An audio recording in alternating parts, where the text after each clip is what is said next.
I'm Denise Cumming, the Executive Director of the University Hospitals Kingston Foundation, and I'm delighted to see so many people here for our Women's Giving Circle event.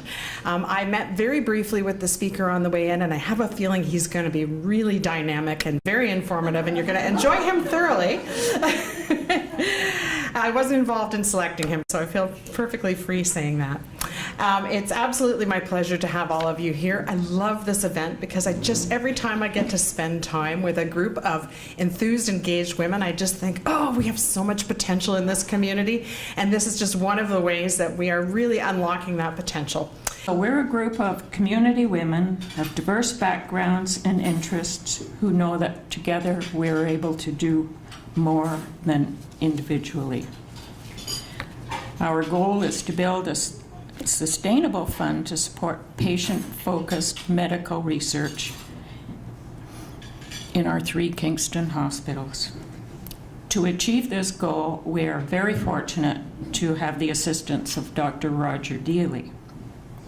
He's the VP Health Sciences at KGH and the Vice Dean Research, Faculty of Health Sciences at Queen's.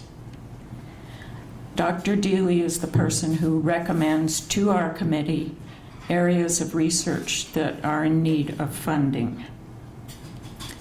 When, as of today, we vote and choose our area of funding, Dr. Deely will then put out a request for proposal and he will receive applications. And at that point, he gets a peer review committee together and they vet the applications and recommend the successful applicants to us. Sometimes it's 1, sometimes it's 2, and sometimes it's 3 recipients. I think partly depending on the amount of money we have available. And today is, and then the spring luncheon, which is our other luncheon. That's when the successful recipients come. They do a little presentation of their research and we present the check. So today's a special day for us because we are voting on the areas, and for you inside the program you were presented with when you arrived today, there is a description of 4 areas. And if you, at some point during your meal, could view those and hopefully make up your mind and tick the little box on one of them and hand those in at the exit when you leave today. And also today I would like to be thanking Shoppers Drug Mart for sponsoring our luncheon. Shama, who is here representing Shoppers, and she is an executive member. She's new to our committee. She is an associate owner of Shoppers Drug Mart downtown. She's a native Kingstonian, having returned to the city after 10 years following her graduate schooling and specialization in psychiatric pharmacology. Shama, would you please come up?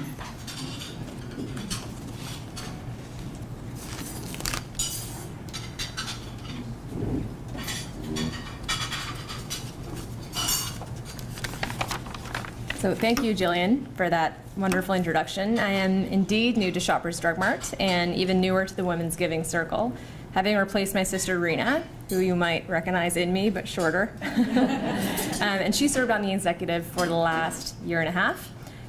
Rena always spoke highly of the work accomplished by this group. I am truly honored to be able to contribute both as a Shoppers Drug Mart ambassador and as a woman that has always considered Kingston my home.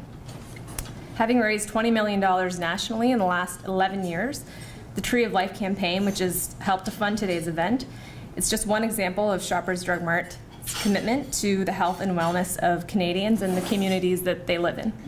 On behalf of Shoppers Drug Mart, I would like to thank the Women's Giving Circle for allowing us to work together on this shared vision. Thank you so much.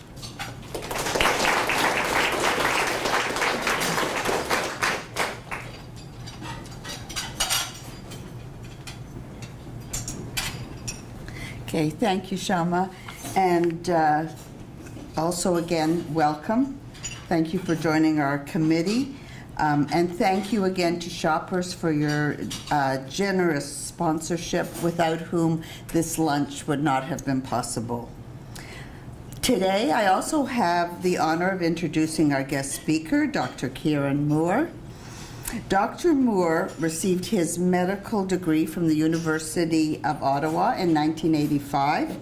He then completed his specialty certification in family medicine and emergency medicine with the College of Family Physicians of Canada. Additionally, he has completed a master's degree in public health, disaster medicine, and a master's certificate in physician leadership. Wow.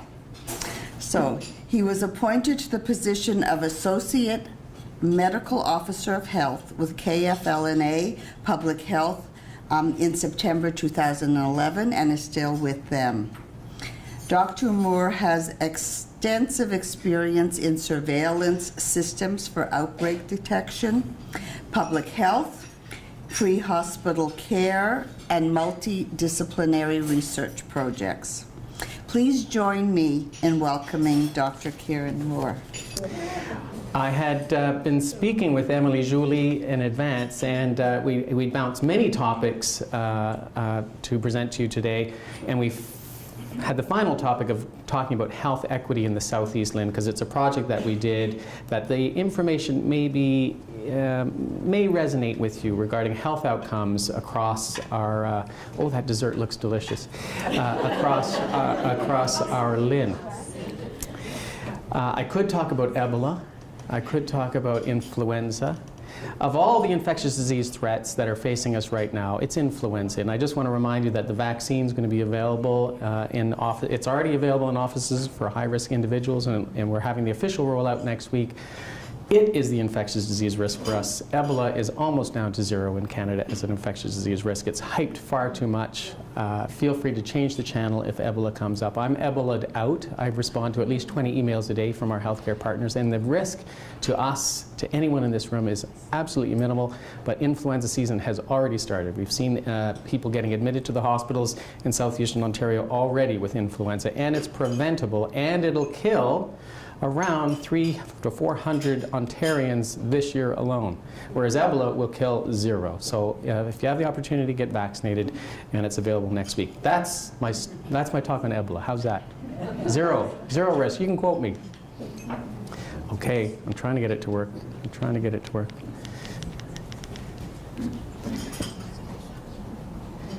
So the remote's not working.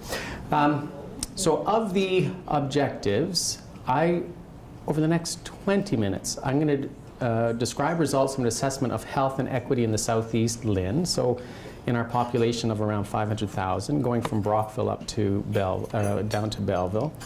And as funders of research, I would ask, when you have some of the researchers come back and present some of their findings, ask if they've used an equity lens, if they've shown that there's a different outcome if you come from a poorer neighborhood or if you come from a higher income neighborhood, and whether they've incorporated that into any of their assessment. And I'd also like just to quickly show you a website called kingstonhelps.ca, which we've created in order to respond to some of the vulnerabilities in our population.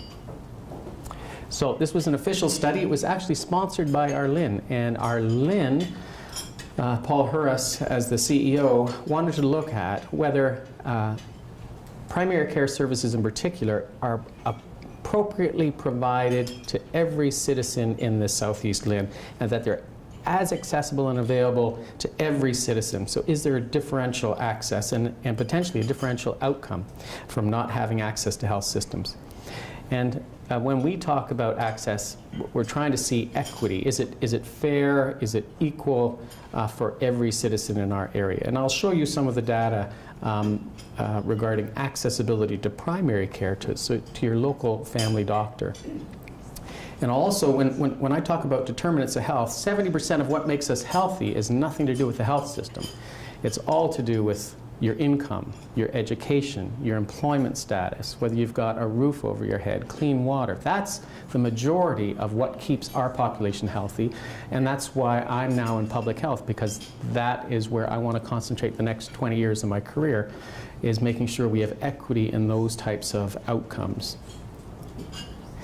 So our project, we started just by looking at quantitative data, so how people utilize the health system.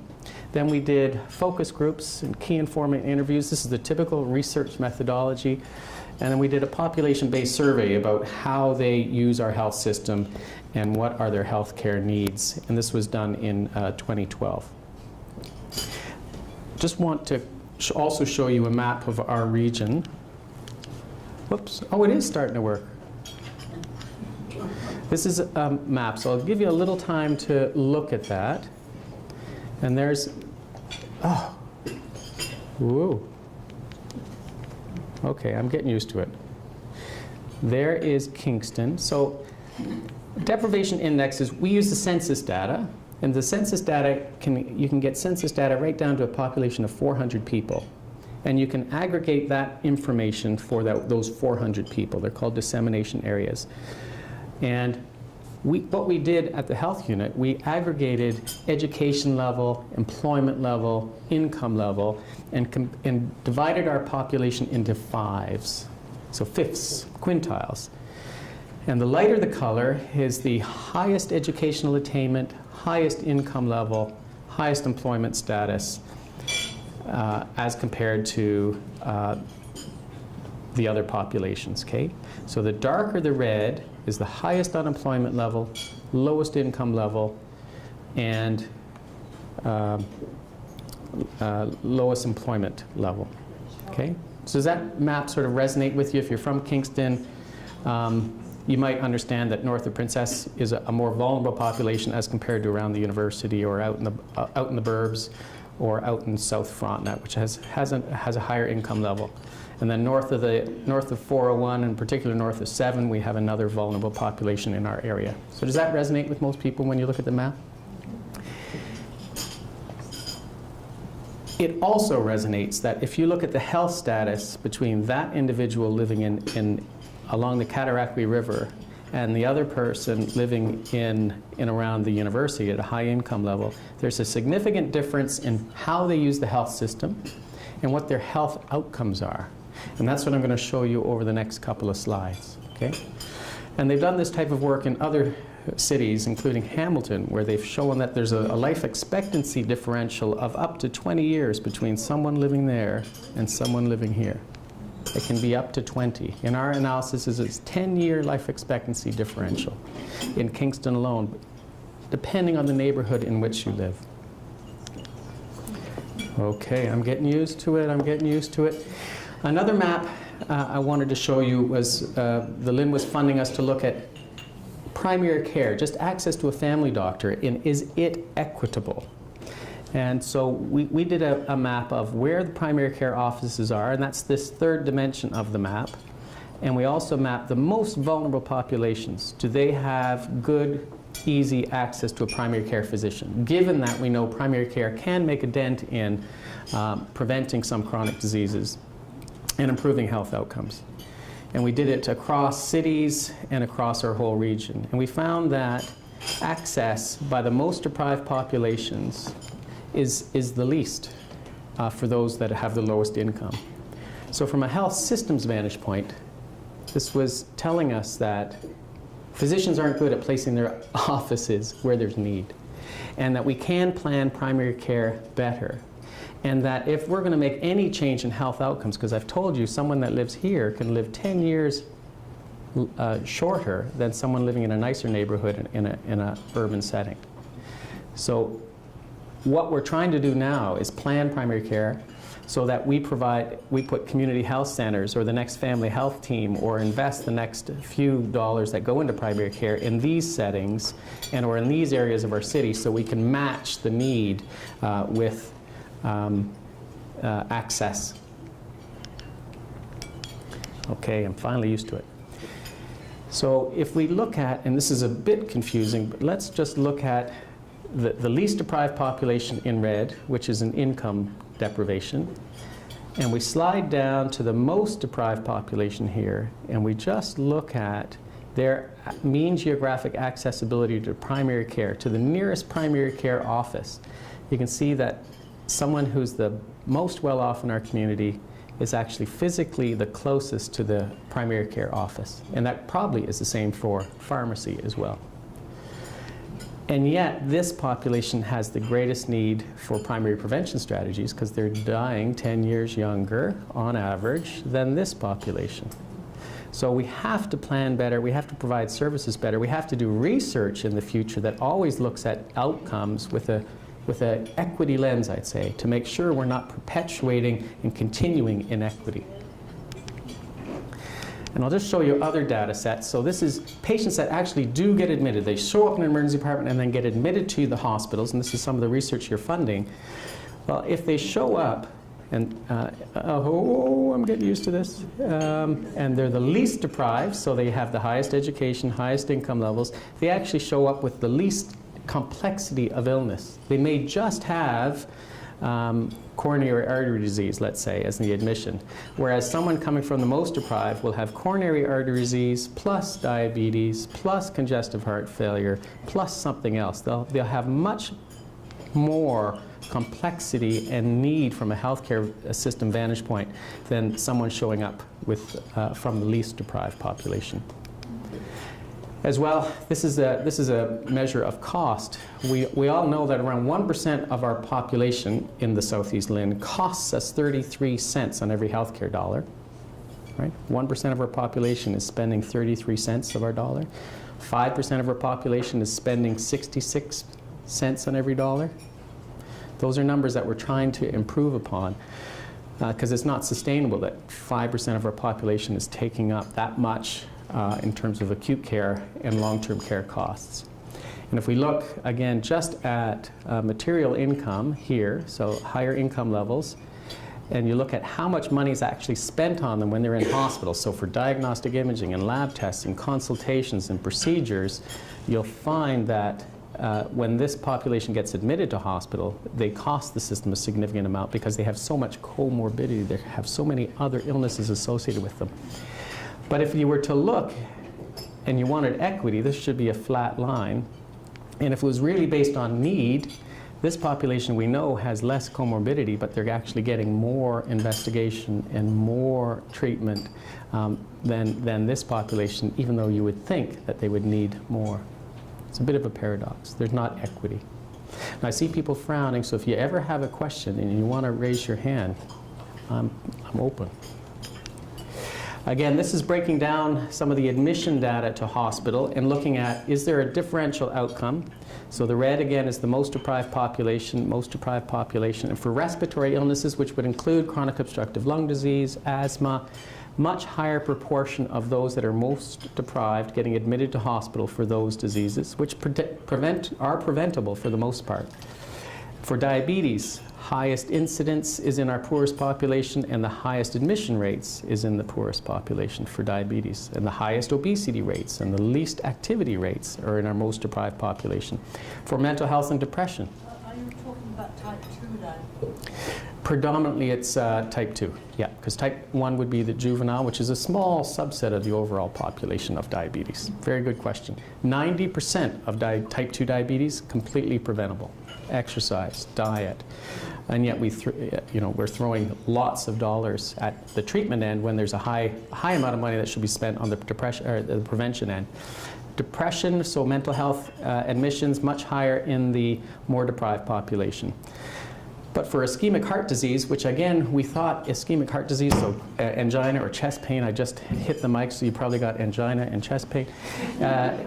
You would think that it would be more prevalent in the poorest population, higher smoking rates, higher diabetes rates, higher hypertension rates, and yet the least deprived population get the highest admission rates for investigation of chest pain or coronary artery disease. So whenever you're funding projects or work, think, is it being provided equitably? Is the work and outcomes being measured with an equity lens? And I think you'll be surprised many times at the outcomes. So those that are most deprived have higher utilization of the health system, higher comorbidities, longer stays, more expensive stays, and use more resources within the hospital setting. And I think we can and must do better from a health system management vantage point to address these issues locally. And we are getting resonance with the LHIN and health system planners.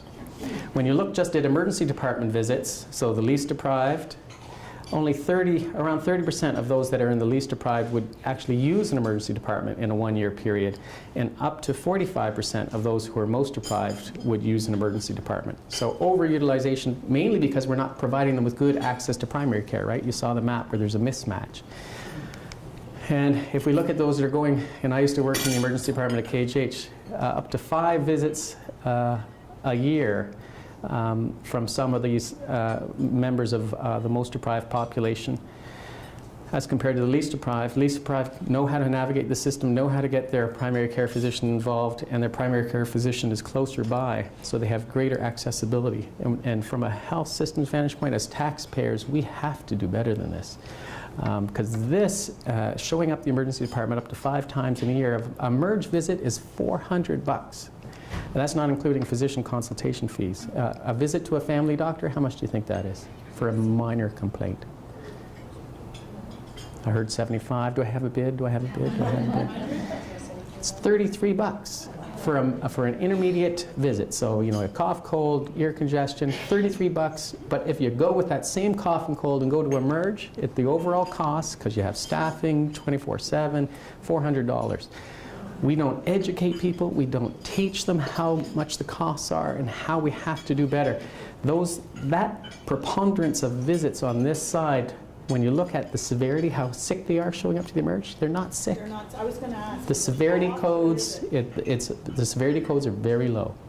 And so we can, if we provide better primary care, more accessible primary care, we can decrease our health system costs, decrease the people showing up to our emergency departments. But we need the political will to do it. And this is that accessibility overlay. So we did that accessibility overlay where the least deprived population in this LHIN have the greatest accessibility to primary care, and the most deprived population has the least. We don't plan our primary care. We don't plan it appropriately to provide service to those that have the greatest need, and we can and must do better. We also, I just wanted to show you some of the survey data. Oh, I'm not doing too bad.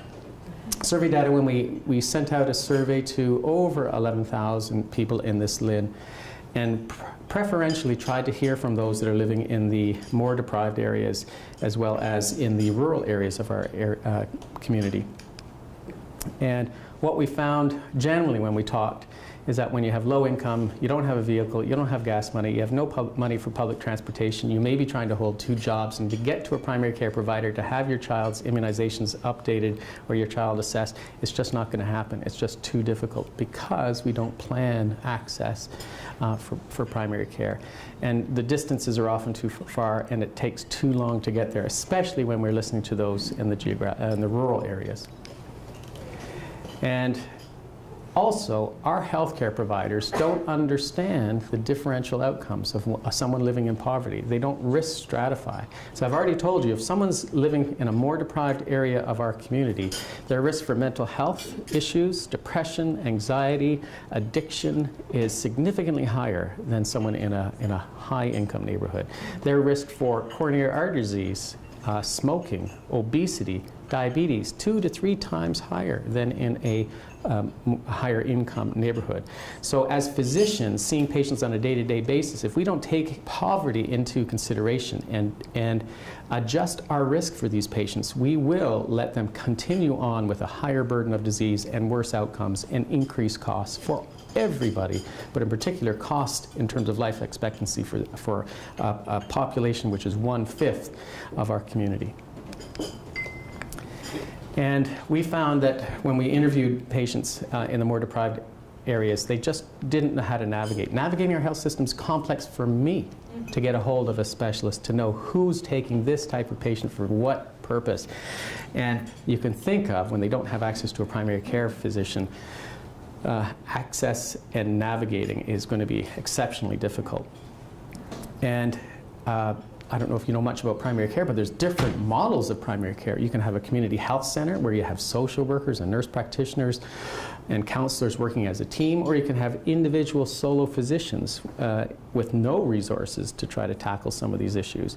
Or you can have a family health team, which is a more robust team-based approach.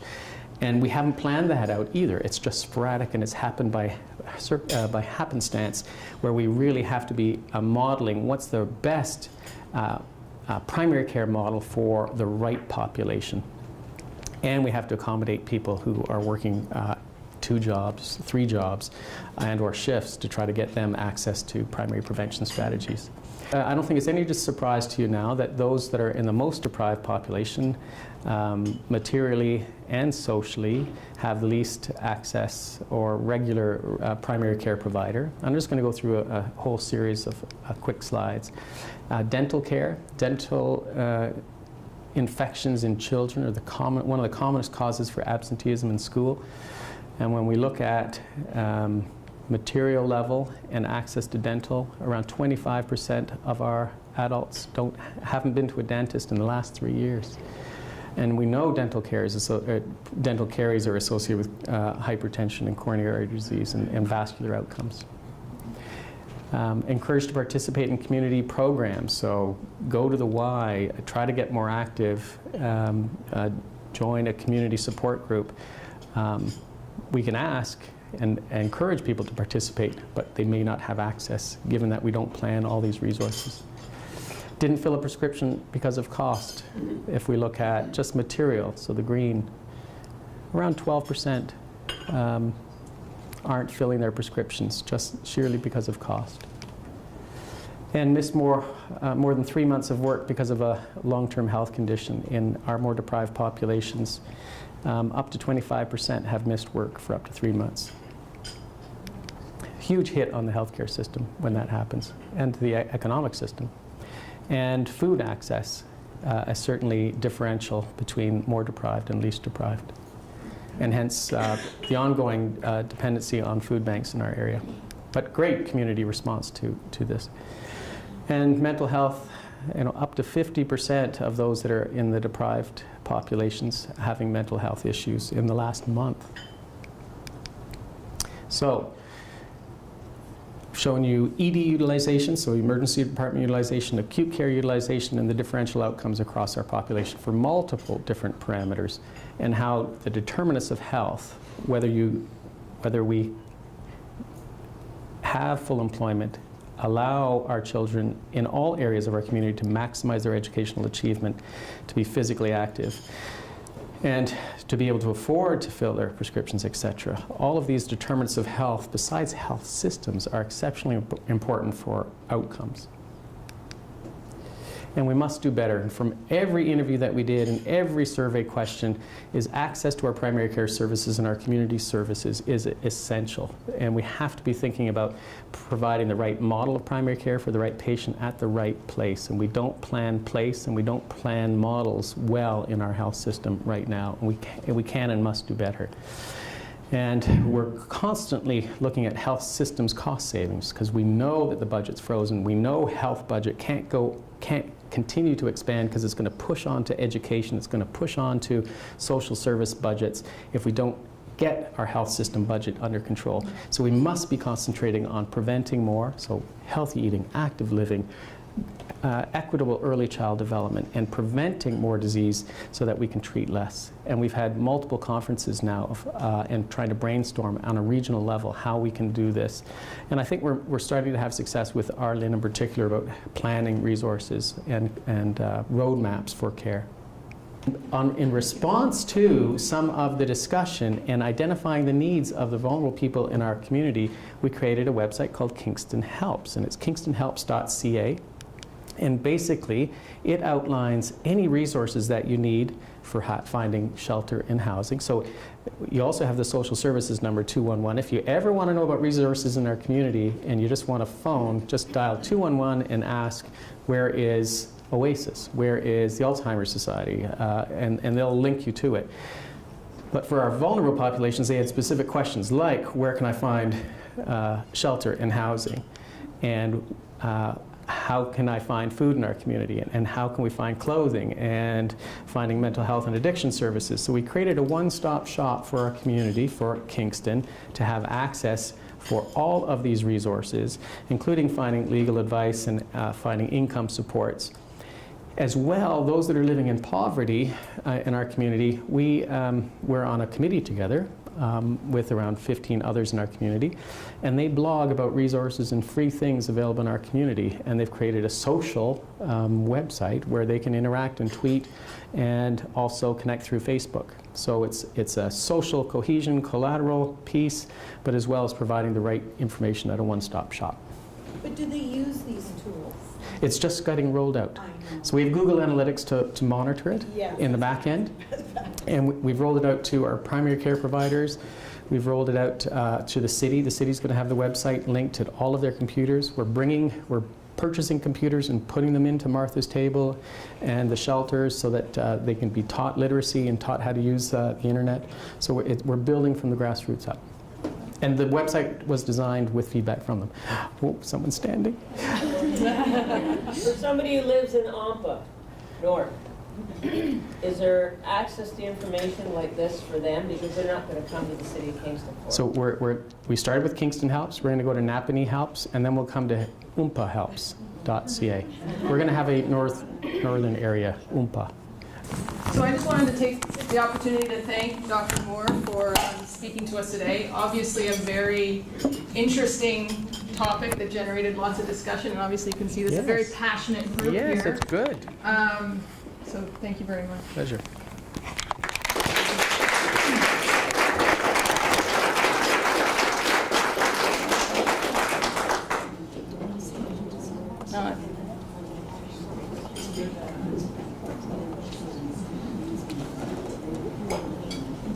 I think there's a slide I'm supposed to put up here, but I can't quite see it. It's on the desktop. Research areas? Yep. Okay, so, and I think that was a very appropriate topic because a lot of that research really, guides planning decisions and programming decisions and funding decisions. And that's a good segue to the funding decision that we collectively have to make. Because today the process begins for the selection of the next round of research awards that are going to be given out by the Women's Giving Circle. So as Jillian mentioned at the beginning of the lunch, we have provided you with descriptions, and they're up here on the screen as well, of 4 areas of research which we are asking you to select today, and you've been provided a ballot.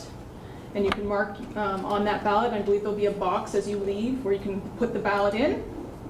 So the areas of research are musculoskeletal diseases, chronic respiratory diseases, gastrointestinal diseases, and cardiovascular diseases.